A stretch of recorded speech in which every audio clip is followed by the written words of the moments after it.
Hello viewers, this is Just Fake Network TV, a place where you can get the latest information about Nigeria news and out the news in details. Insults, Oba of Benin. Iyamu'S knows the consequences. During the NRC/SDP era, during the build-up to the Edo State First gubernatorial election, Mr. Lucky Benedium and Chief John Odigi Oyegun were perceived to be running neck to neck, with Benedium having a slight edge. The atmosphere was so tense that nobody knew who was going to win the election.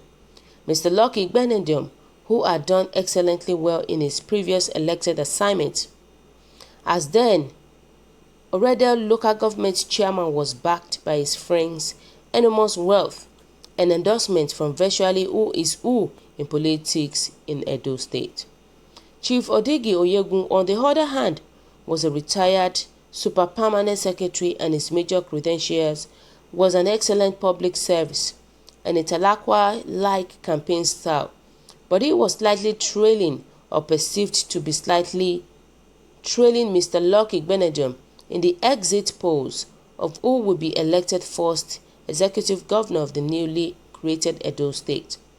Some people actually felt otherwise, though until boom, the late Oba Erediwa was hosting an event in his palace, and both candidates were invited to address the people. In those days, there was nothing like gubernatorial debate. There was not even an effective television's radio system to promote such an event if one was organized. Campaigns were therefore more rigorous and more tasking, as aspirants were expected to visit virtually all nooks and crannies of the state. On that particular day, Mr. Lucky Benedium was forced to arrive. He went straight to the Obas and exchanged pleasantries with the Obas. With a slightly bowed head, he could not afford to prostrate to greet the Obas.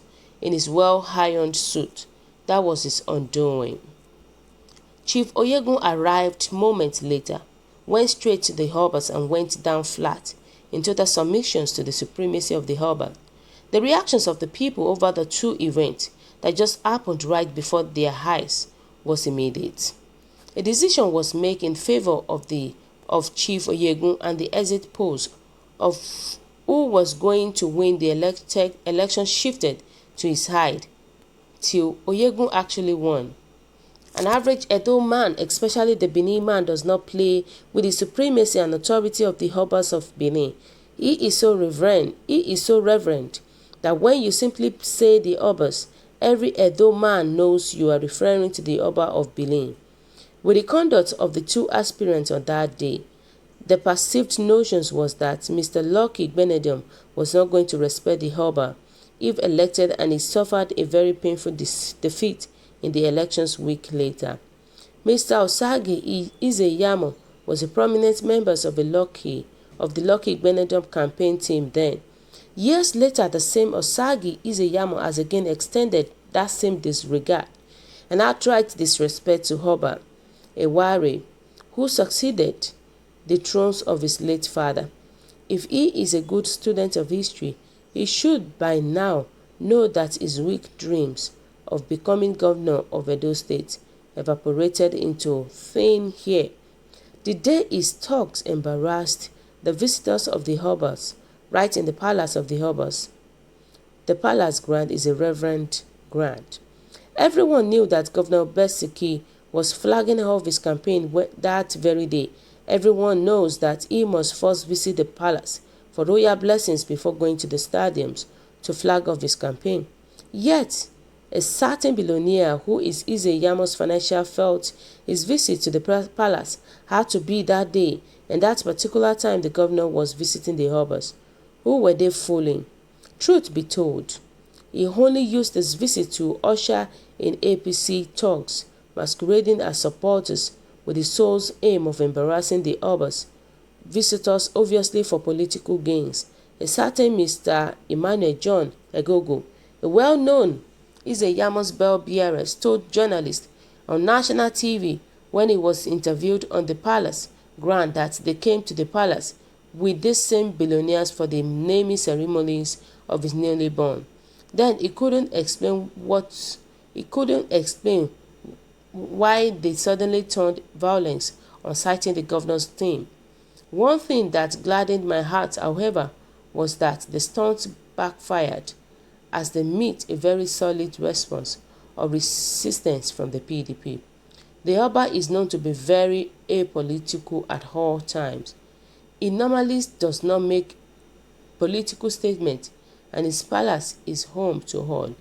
How the APC as a party and Iyamu'S as a candidate could afford to plot these disintegrations is known to them alone, but one thing is clear: there will be consequences as there was consequences. Wow. According to Oba Ibuke. So viewers, what is your own take about this? What do you think? The fact is that the writer is right about what is going on, and he is truly a history man. APC can never in their life win Edo State. Trust me. They can't win Edo State with the way things are going on right now. For 4 years, how many times have Obeseki visited Oba Palace to reverend the Obas of Benin Kingdom? But what happened instead? He said in pretense he doesn't share Edo money. Obeseki cannot receive where he did not sow. That's just the reality about it. You know, people were saying that I'm sorry for most of Nigerian youth that will allow themselves to be used as thugs after using the politicians. After using the politicians, we dump them to suffer. Now you have brought calamity upon yourselves, while Iyamu'S children are somewhere enjoying themselves. You are killing yourself because of money. You know, they said that, well, you don't just wake up one day and then go to Oba's palace without securing an appointment from the Oba's protocols officers, chief of staff, or whatever they choose to call. The Oba of Benin is not just somebody, so investigations should be made to ascertain who among the two secured a date and who did not. The reality boils to the fact that whatever relevance a single individual is called Obas or his office assumes in an elected process of one-man vote equals the undeserved clout and influence naively given by the Edo people.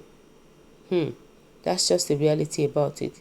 With the way things are going on right now, I don't think APC can win Edo election in this coming 2023 election. Because the fact is that APC or Iyamu'S, they have no hand in it at all. But may God help us. And APC does not have any excuse for their actions. So this is to tell you that it is the end of the road for the party in Edo State. It is the end of the road. Now they are going to different Obas to beg. To beg for what? Vote? To beg for people that will vote for them. Is that the reason? What of selfish leaders we have. So viewers, what do you think? What is your own take? Your comment is highly appreciated. And kindly drop your comments at the comment section below. For those who subscribe, we want to say a very big thank you to you for subscribing. We say God bless you. Bye.